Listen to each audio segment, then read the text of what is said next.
നെന്മാറ, പാലക്കാട്. വീട്ടിൽ വളർത്തുന്നുണ്ട്. വിൽപ്പനയുണ്ട്, ബ്രീഡിംഗ് ഉണ്ട്. ഹസ്ബൻഡ് ആണ് അതിന് മെയിൻ ആയിട്ട്. കോഴി റേറ്റ് ഉള്ളത് തന്നെയാണ്. നന്നായി നോക്കണം.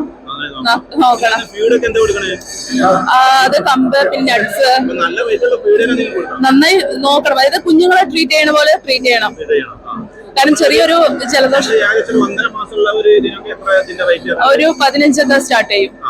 നല്ല സ്റ്റാർട്ട് ചെയ്യും. കാരണം ചെറിയ കുഞ്ഞിനെ ഒരു 10, മിനിമം 10.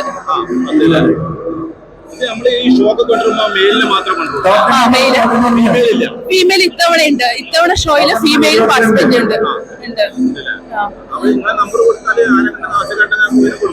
ബ്രീഡ് ചെയ്യും.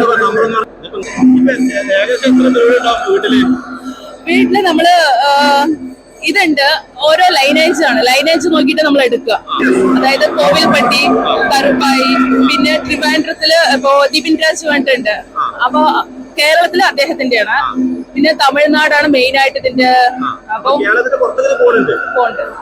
കേരളം, തമിഴ്നാട്, കർണാടക, പിന്നെ ഒത്തിരി നോർത്ത് ഇന്ത്യൻ കൺട്രീസ് ഒക്കെ ഉണ്ട് ഇതില്.